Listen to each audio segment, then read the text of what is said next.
Man now.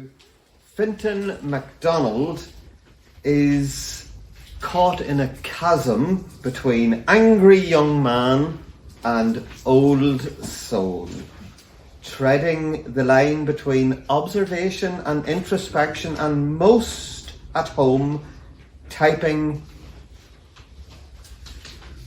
manically or hunched over a notebook, scribbling down anecdotes that he swears will make a great story someday.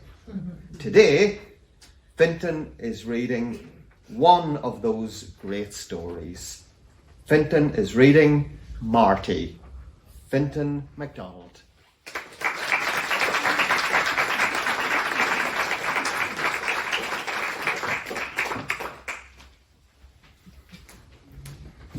Let me give you some free advice. My trance is broken, encountering an unwelcome prod from a muddied fingertip. That'll get you in trouble around here, if you're careless. I raise my eyes, the cobwebs of sleep lingering. A mask of craggy skin hovers before me, ruddy cheeks rubbed red from cold.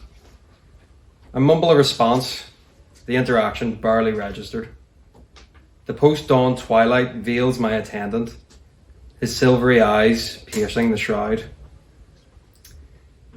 With a crooked frame, his slight stature standing matches mine seated. I'm perched on a bench in the bitter chill, the scent of burnt coffee rising from my paper cup, a vain attempt to rouse myself from dormancy. Don't care myself, he says, sullied fingernail venturing again to my heart, where I've pinned a small tin badge. But I've had run-ins with an unpleasant kind, so I know where that'll get you. Cognizant of its meaning, I shift uncomfortably. The pin itself makes a small impression, but holds a larger implication. As an angry young man, I've embellished myself with an ideological indicator, one that recklessly betrays my politics to keen eyes. Although there's something about this man's eyes. Watch yourself, he exclaims, splintering my developing thought. Despite the admonition, his fissured face remains affable, and he offers his name without my prompting. Marty, from the West. I introduce myself in turn, remote but curious. When I was a young man like yourself, I worked security, he winks, as we called it then. £9 a week I was on, but I met many of that unpleasant kind. Thought I knew it all back then. Didn't know the world and what were in it. What kind of men. Now I notice his frosted right eye, almost opaque. The milky globe is sightless, yet I feel it fixed upon me. Pearly matter swims within, a cosmos in his sight. What age are you, son? He interrogates, cracking a devilish smile with a toothless maw. I answer, acknowledged by his infernal grin. That's all the age I was when they came at me with the pliers. Thumbing back his lips, he dilates the grisly socket of his mouth to fully display his disfigured gums, void of front teeth. He has some enduring molars, yet both decks of his jaw have the incisors excised, a single cracked canine remaining. This is not the weathering of age. This is the violent wrenching of tooth from mandible. Dissidence. Swept me up in a van, pulled this canvas bag over my head, and lugged me off in the night. That's what I got for careless youth. I stir slightly, uneasy now, as he bows over me, lowering his voice to guttural whispers. But don't I know who did it? There's a new intensity to this man, a smouldering ferocity. His cosmic eye glints in the dawning morning, haunting, absent his smile. I know him all right. Could spot that scar a mile, no 10 miles away. That scar I left him. The one I gave him when I slashed his fat throat. I sit numbly in living rigor mortis, petrified by his stare.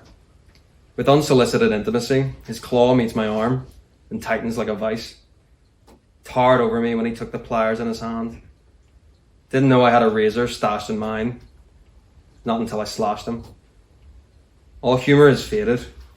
His preceding smile had softened his afflicted face, now a ghoulish facade.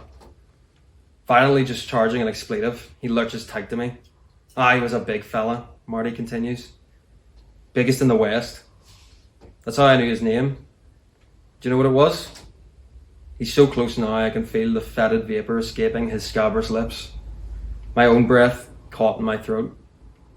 Tiny! He detonates with ecstatic glee, crazed cackles cracking the air, his conviviality wholly and suddenly restored. And 'twas only last week I saw him, old Tiny. Would you believe that? He's homeless now, the big fella. Not even enough cash for tobacco. So didn't I just give him some? For I'm homeless too. That $9 a week went down the drain. I had $1 million once. Now it's gone. I'm blind in one eye, I'm deaf in one ear, and I've died twice on these streets. My heart stopped. But I'll tell you what, I'm happy. Smiling wide, he chuckles through the canyon in his teeth. And Tiny's still got that scar. Blind eye glinting, he lurches away, crowing with convulsive mirth. I catch a painful breath and glance down, feeling a caustic burn in my hand. In my state of rigour, I've clasped tight my cup, causing scalding sap to sear my flesh. My nerves must be firing again. I must be awake. I raise my eyes to see him round the corner, fists beating the air in a mad dance. Whether myth or memoir, his echo penetrates my mind, and sometimes yet, in a bitter chill, I'll think of Marty.